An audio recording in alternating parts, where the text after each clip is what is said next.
Please stay tuned for important disclosure information at the conclusion of this episode. Hi, and welcome to The Long View. I'm Christine Benz, Director of Personal Finance and Retirement Planning for Morningstar. And I'm Jeff Patek, Chief Ratings Officer for Morningstar Research Services. Our guest on the podcast today is William Bengen. Bill has been a prolific researcher of retirement planning matters over his career, and he pioneered the exploration of safe withdrawal rates with his groundbreaking 1994 research that gave birth to what's now called the 4% rule.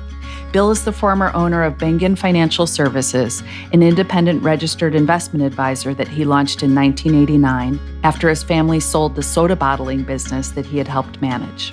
He received his Bachelor's of Science degree in Aeronautics and Astronautics from MIT. Bill retired from his financial planning practice in 2013, but continues to conduct research on retirement planning and withdrawal rates. We're excited to have him here today. Bill, welcome to The Long View. Thanks for inviting me. Glad to be here. Well, we're happy to have you here. You pioneered the research in safe withdrawal rates starting back in 1994, and you and others have revisited the topic over the ensuing 25 plus years. The question is, what were retirees and advisors doing before your original 4% guideline research? Did the fact that yields, sort of organic yields, were higher in the decade leading up to the 1990s make serious study of how much you could safely take out sort of unnecessary, or how were people approaching it? You know, I didn't become an advisor until 1989. So I actually didn't have any clients that were in retirement or approaching retirement at first. I don't know what other advisors were doing other than that. My understanding was that the recommendations were all over the lot. They were as high as 8% and they were as low as 2%, depending upon whether you believe bonds or stocks were appropriate, for retirees. The higher yields were helpful in the 90s from bonds, but you have to recall that we're increasing our withdrawals with inflation. And that is not particularly, bonds are not particularly useful for that over time. You need something that can keep up with inflation. The stocks usually fit the bill. So I feel that always stocks and bonds were both essential components of a retirement portfolio. I think we want to get into some of those topics you just mentioned, in particular inflation, a little bit later in the conversation. But I did want to explore a bit the relationship between valuation and withdrawal rates. I think that your research points to there being a high inverse correlation between the CAPE ratio and withdrawal rates. The lower the CAPE ratio, the higher the withdrawal rates that would have been supported. But there can also be outlier situations where even though the CAPE ratio was high at the start of someone's withdrawal period, they were able to take more because price multiples expanded during their retirement. So the question is, how should retirees and their advisors incorporate valuations into their withdrawal systems, and what role might inflation play in that calculation? Yeah, back in 2008, Michael Kitces, a renowned advisor, developed a chart which showed there was a strong correlation between stock market valuation, or CAPE, and the safe withdrawal rate for a particular year. I thought that was an amazing discovery. When you look at it closely, though, it's very hard to use the CAPE to predict what a safe withdrawal rate is, because it's only about a 74-75% correlation. And you can choose several years that had identical market valuations and have a variation of up to 50% in the safe withdrawal rate. So although it was a big step forward, it wasn't enough to provide predictive power. And last summer, I made a breakthrough when I found that if you add inflation, the starting inflation regime, into the picture, you get a much higher correlation. And using stock market valuation and using inflation together, you get a really good fix on what a safe withdrawal rate should be, at least historically. Maybe you could elaborate on that. What is the framework that you're describing using inflation in tandem with valuation in order to predict what might be a sustainable withdrawal rate in the future? When I took a look at the data, I discovered that you could aggregate withdrawal rates by inflation rate. The starting inflation rate creates what I call 6 inflation regimes. Each regime is about 2.5 points of inflation. Like a low inflation regime would be from 0% inflation to 2.5. Moderate inflation would be 2.5% to 5%, and so on. You can divide all the historical data into 6 inflation regimes, and when you sort that, and then within that, by the Shiller Cape, it's an astoundingly close correlation. When you have low inflation and you have cheap stock market valuations, is when you get your very high withdrawal rates, as high as 13% historically. And when you get a scenario like you had in the late 60s, early 70s, when you had high inflation and coming off high stock valuations, that's when you had your worst withdrawal rates. So that's the framework that has emerged from all this work. So to follow up on that and kind of thinking about the current time frame, it does seem like in some respects, from that standpoint, we're looking at sort of a perfect storm right now, and that we do have fairly high equity valuations, rising inflation, and very low bond yields. So what does that translate into from your standpoint with respect to, say, starting withdrawal rates? The current environment is essentially off the charts. We have valuations. We're almost 40 on the Cape, which is only achieved once before, but we have higher inflation than was present when we reached that 40 level before. So literally, it's almost impossible to tell what the safe withdrawal rate will be from this environment. It's unprecedented. I'm hoping that, the 4.7% rate I developed recently holds, but there's a possibility it might not. If inflation becomes sticky and becomes like a 1970s kind of phenomenon. Of course, that's not certain yet. We don't know. It may return, maybe transitory. Does it depend on when in the retirees drawdown period the high inflation occurs? Is it the high inflation early on that is especially worrisome because it inflates all subsequent withdrawals? Yeah, that's exactly right. The early years of retirement are crucial both for inflation and for stock market action. What happens in those first 5 to 7 years pretty much are going to set the tone for the remainder of retirement. And it's true with inflation. If you take a look at investors who retired in the late 1950s, they didn't really experience high inflation for about 10 or 12 years. And in the late 50s, the safe withdrawal rate was 6.5% because of the low inflation and the moderate valuation. So yes, inflation early in retirement is particularly dangerous because it permanently inflates your withdrawal. Do you think that the past decade of really low inflation made investors and their advisors kind of complacent about the role and the risks that inflation can pose to a financial and retirement plan? So many advisors simply haven't seen high inflation. It's been 30 years or more, 30 or 35 years. So they haven't experienced in their career. I don't know if it's complacent or just simply ignorance, of the effects that devastating effects that high inflation can have on a portfolio. And I hope we're not about to find out. I hope this inflation is not going to be anything like we had in the 70s. That would be very painful. We know that equity valuations are loosely predictive of future stock returns. We referenced that earlier, and bond yields are predictive of the returns that bond investors will earn, more or less.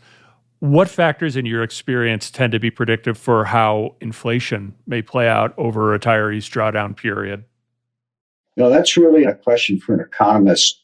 I really don't know, to be perfectly honest with you, what you can use to predict inflation.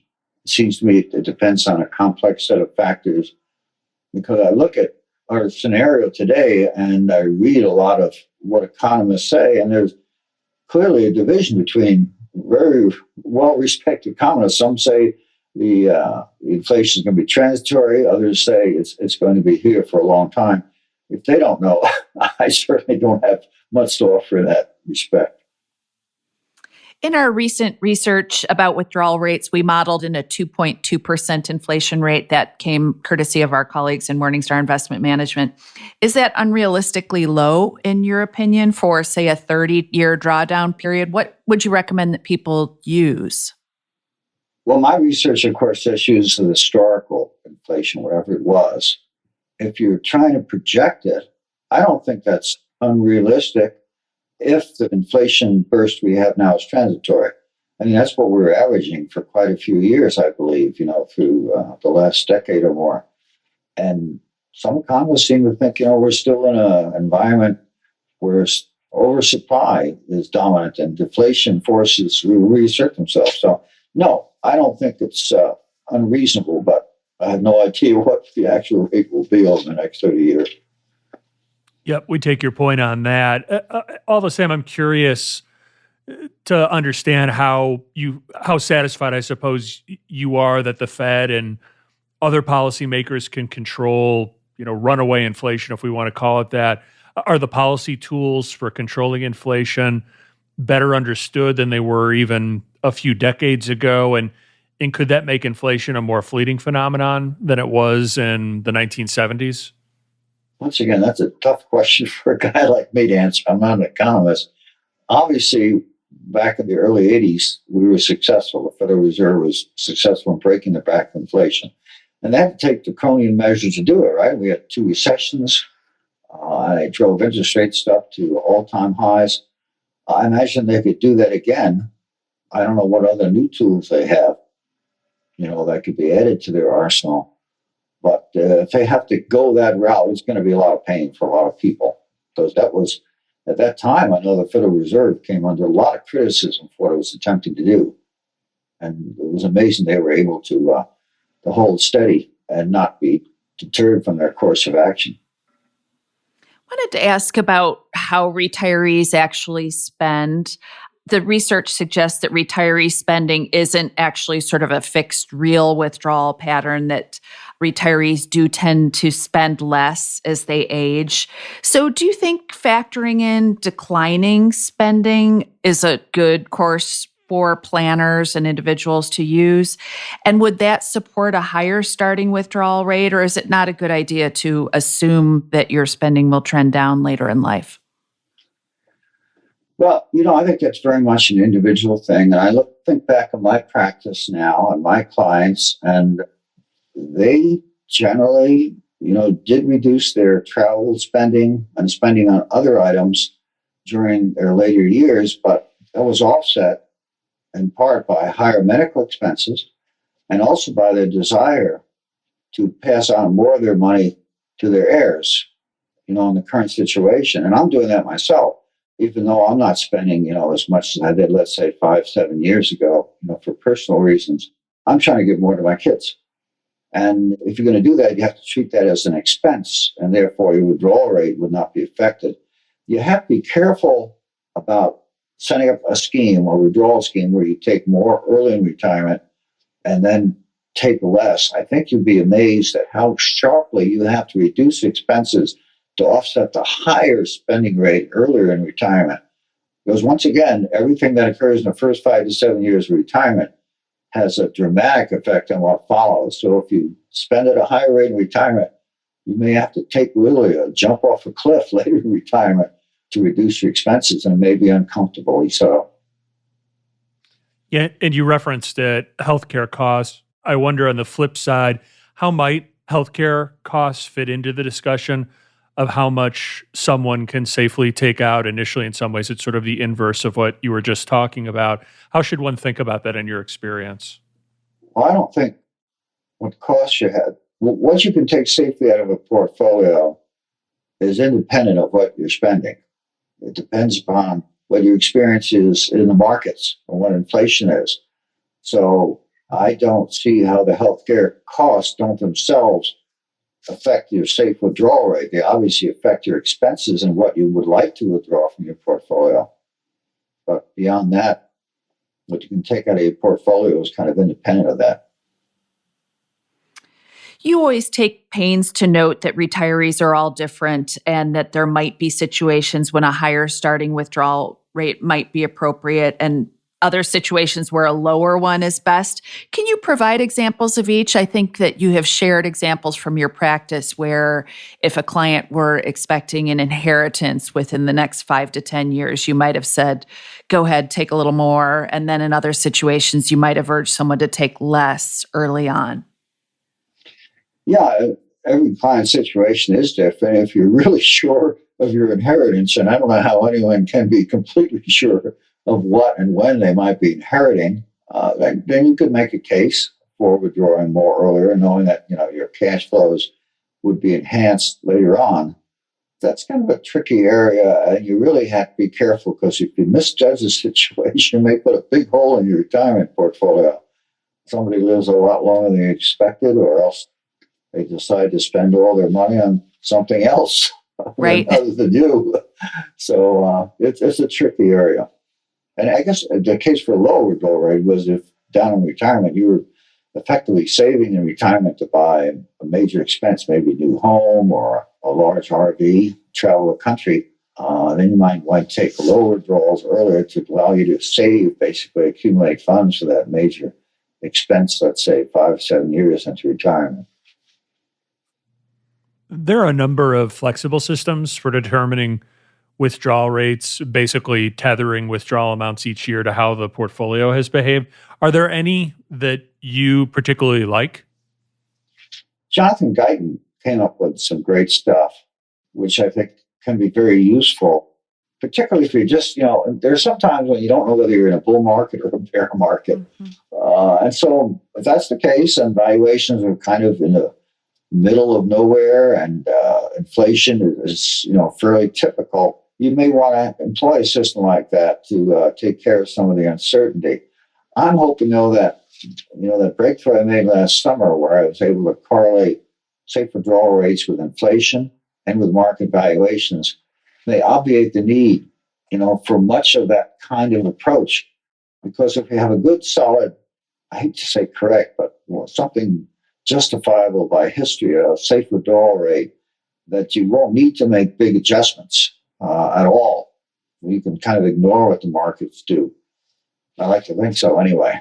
But, it's good to have multiple strings to your bow. Have you gotten feedback from advisors saying that they're incorporating that general thinking, the thought of equity valuations and starting inflation rates as a means of guiding their client portfolio withdrawals? No. Maybe it's just because I'm out of touch with a lot of advisors today. I honestly don't know how a lot of them operate.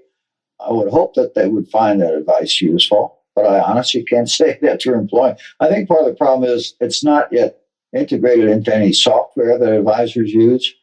And advisors heavily rely on software to prepare financial plans. So I think until it actually becomes, an integral part of the software that they use, they may find it awkward to employ in their practice.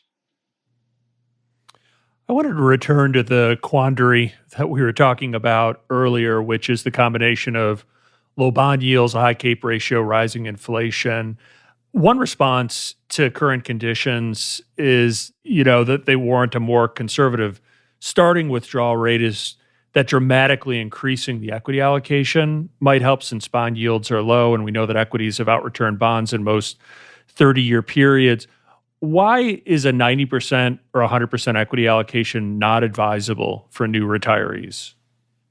Well, historically, it's never worked.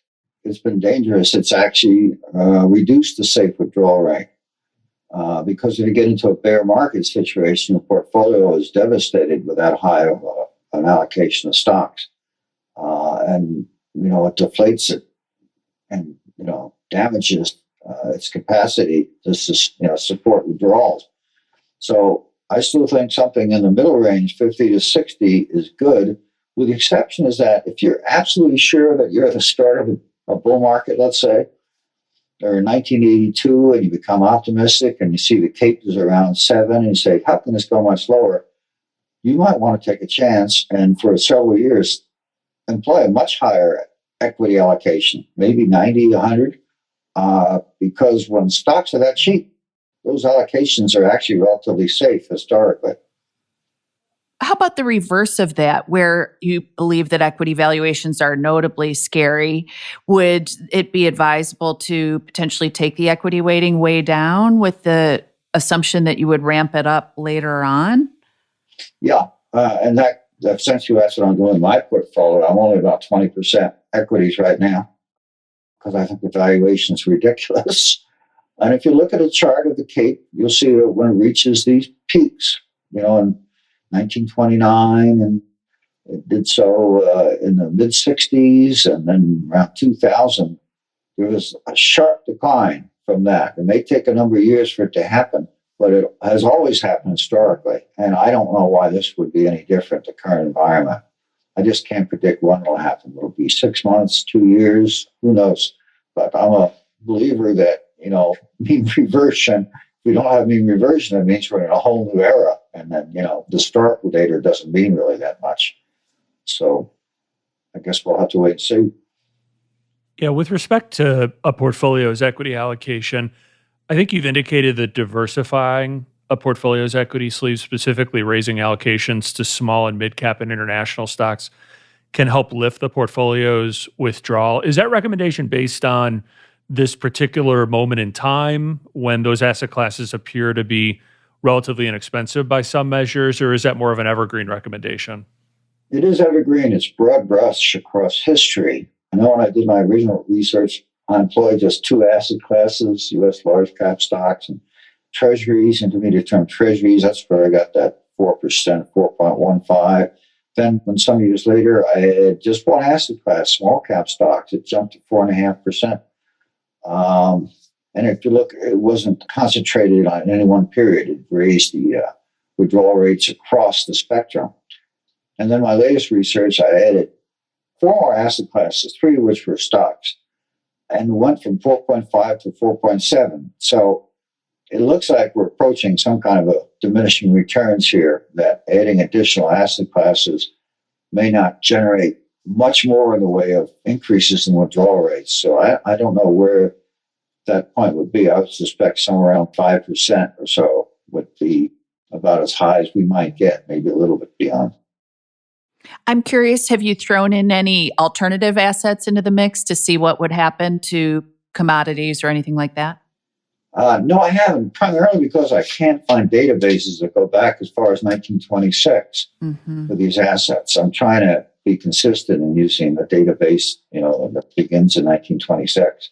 I sure wish I had stuff like that, but, even for something as commonly used as emerging markets, there are no really reliable databases that go back that far. I guess I wanted to go back to your earlier point. I think you had mentioned that for yourself, your portfolio allocation is skewing heavily towards fixed income because you're having trouble making sense of equity valuations. Yeah. I would imagine that sort of allocation might present some challenges to an advisor and his or her client, just because bonds are yielding so little. When they pull down in the portfolio, it means that they're going to have to invade principal, so to speak, to a certain extent. So in your experience, is there a good way to offer that sort of advice or have that conversation with a client in a situation like that, knowing it could be short-term uncomfortable, but long-term the prudent thing to do? I think all I would say is that I'm just glad I'm not managing money professionally for clients today. I just have a lot of respect for what advisors are doing today in probably the most difficult environment in history. I don't know if there are any easy solutions to anything, because the prospective returns for so many asset classes are so poor. I guess you just do the best you can and warn clients, that this is not going to be easy. And advisors, they face career risk. If they don't generate the returns, their clients may leave them. And usually that happens when markets are about to roll over. I remember I had that 2000. I had a number of clients leave me because I had been lightening up on stocks. And then 2 years later, a number of them come back to me and said, oh my goodness, we were devastated. We were all on tech stocks and they got destroyed. And there was nothing I could do for them. I felt very bad. But I suspect we're going to see a repeat of that story sometime in the next few years.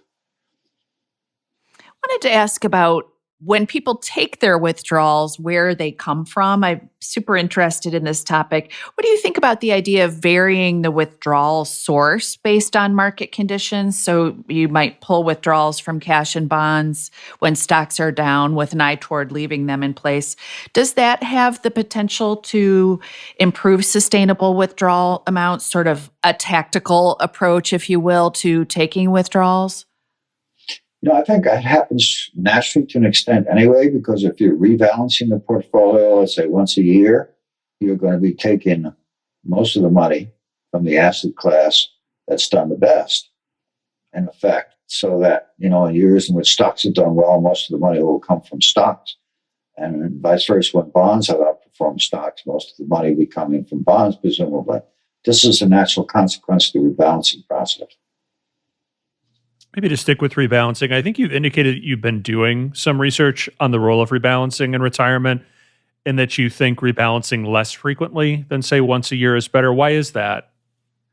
Yeah, the research I did back in 2006, which I'm going to be revisiting here because I'd like to refine it, indicated that the optimal rebalancing period was probably closer to 4 to 5 years. And the reason for it is because stocks, are cyclical. There are bull markets and bear markets, and bull markets typically have lasted 5 years, although there's less, but it's been a lot longer than that. And that if you rebalance too frequently, you are cutting off a lot of the return you might have earned from stocks. When you reduce returns, you also reduce the capacity to support withdrawal rates. So in general, I find out a longer rebalancing period, particularly if you coordinate it where you think you are in a bull and a bear market, is beneficial than standard accepted 1 year rebalancing period. So what kind of a cadence do you think makes sense for rebalancing? I would think somewhere between 4 and 5 years was the indication I had then.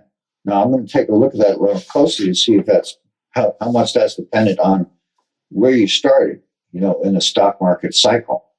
But in 2009, I think you could have expected to wait for 5 years to rebalance. Turns out you could have waited 10. But 5 years, waiting 5 years was a big improvement over rebalancing every year, 2010, 11, 12, 13. Because stock returns are obviously pretty fabulous during that period of time. From a practical standpoint, in the current era of low yields, a good share of retirees' living expenses will have to come from harvesting appreciated equity holdings, maybe as part of a rebalancing. So how should retirees thread that needle? They need cash to live on, but you also think they shouldn't be pruning too frequently or aggressively? Or do you think now is the time to be really aggressive because you think that equity sleeve is really overvalued? Well, right now, the equities are just about the only place that they can get returns to support their withdrawals from. So I guess it's going to come from equities primarily, whether we like it or not, no matter what effect that has upon rebalancing or so forth. How long that will continue, I don't know. At some point, we're going to have a big bear market in stocks, and it's possible that it may not be accompanied by a bull market in bonds. Possible bonds and stocks could both decline at the same time, which would be really uncomfortable. And then you're just going to have to take your money from the portfolio wherever it is. It's a very uncomfortable time to be doing this kind of thing. I asked earlier about whether you had used alternative assets in any of your modeling. How about when you think about your own portfolio, are you attracted to any of those assets as a means of kind of confronting this current environment, whether liquid alternatives or anything like that?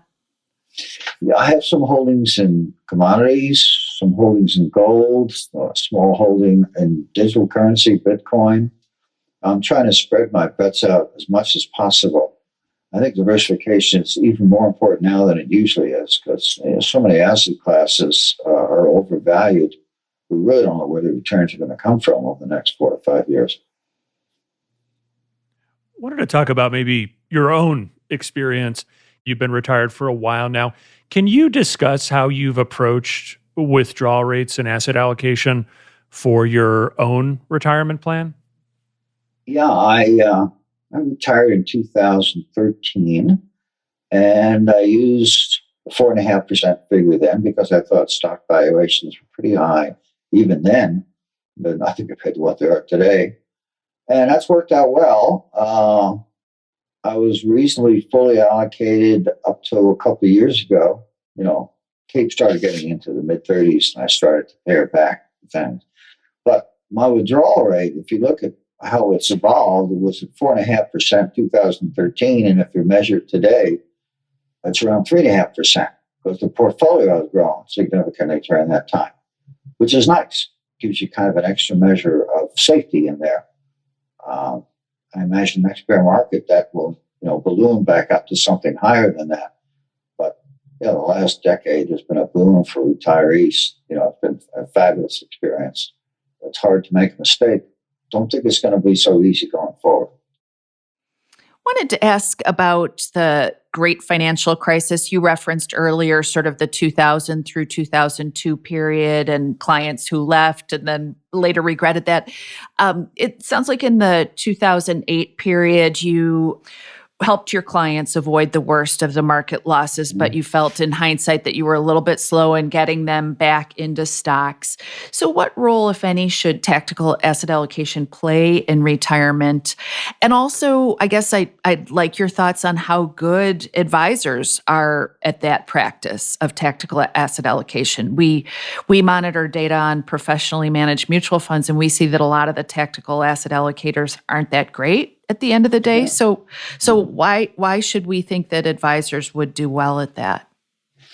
Well, I use a service, an independent third-party service, to advise me on what I call risk management, what my allocation should be in my portfolio. And I'm even more conservative than that. So I tend to take their recommendations and pare them down even further for myself to get to my comfort level. I think advisors themselves would find it difficult because these matters require a lot of attention. I recommend the use of some kind of a third-party service, and there have been some that have done extremely well. And I think they're really necessary today. Years ago, when I started out as an advisor, I was a die-in-the-wool, buy-and-hold person, and saw no reason to do anything different. But as central banks have become increasingly active with monetary policy and it's caused huge distortions in the economic system and the markets, I don't think retirees can afford to do a buy and hold approach anymore. It's just too dangerous. You just can't afford large losses in your portfolio when you're retired. I'd say the primary concern for retirees is protect that nest egg from a devastating loss, because who knows how long it'll take to recover. Just the next time around, it's been pretty resilient the last 20 years, but that's because of extremely active monetary policy by central banks. What happens if that policy is no longer effective? And maybe it'll take as long as the day after the Great Depression for it to recover, 20 years or so.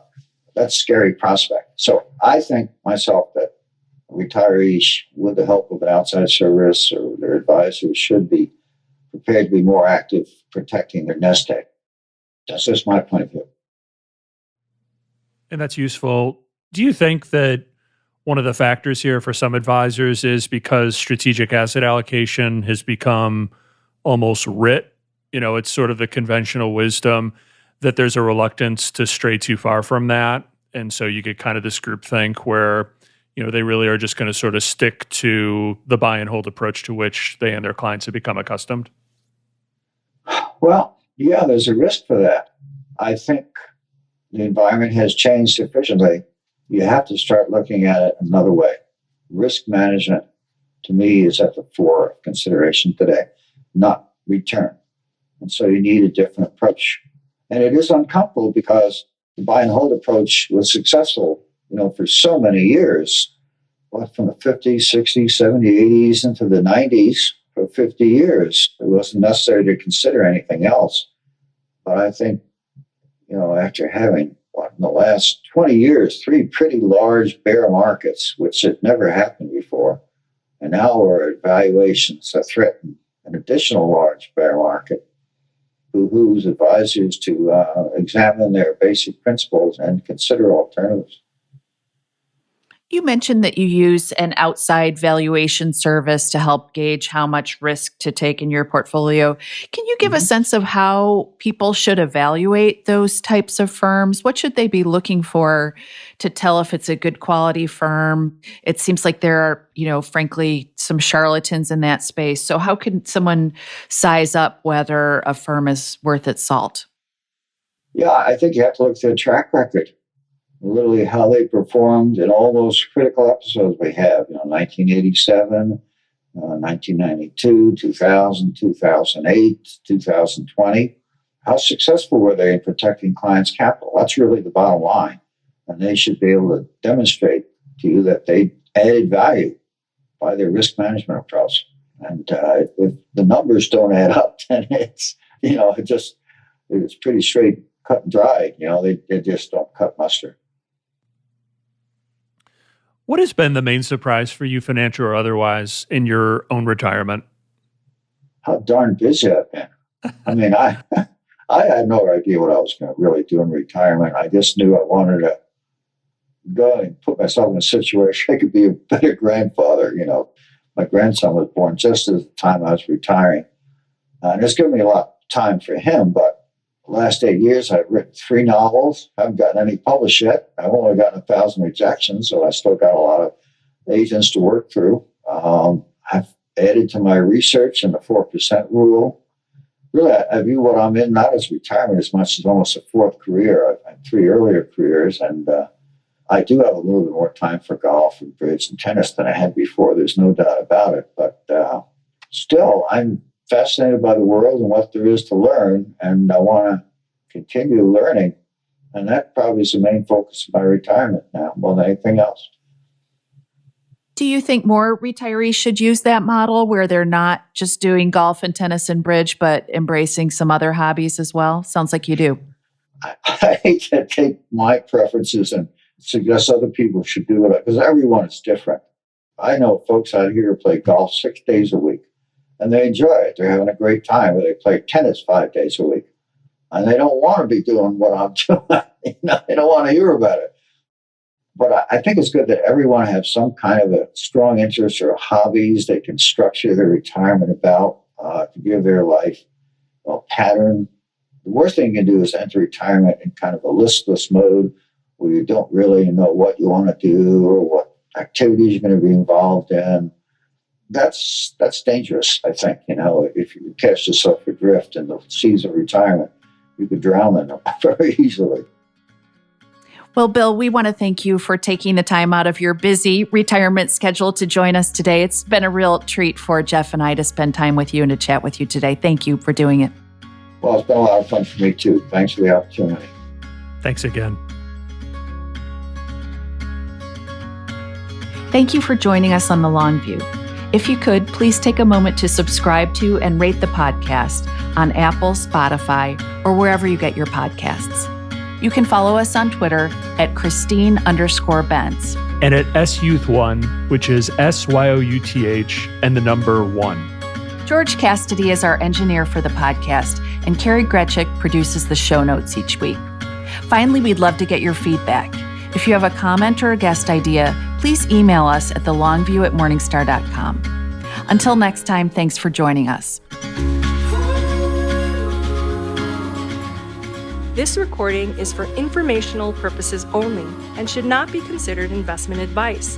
Opinions expressed are as of the date of recording. Such opinions are subject to change. The views and opinions of guests on this program are not necessarily those of Morningstar Inc. and its affiliates. Morningstar and its affiliates are not affiliated with this guest or his or her business affiliates unless otherwise stated. Morningstar does not guarantee the accuracy or the completeness of the data presented herein. Jeff Patak is an employee of Morningstar Research Services, LLC. Morningstar Research Services is a subsidiary of Morningstar Inc. and is registered with and governed by the U.S. Securities and Exchange Commission. Morningstar Research Services shall not be responsible for any trading decisions, damages, or other losses resulting from or related to the information, data analyses, or opinions, or their use. Past performance is not a guarantee of future results. All investments are subject to investment risk, including possible loss of principal. Individuals should seriously consider if an investment is suitable for them by referencing their own financial position, investment objectives, and risk profile before making any investment decision.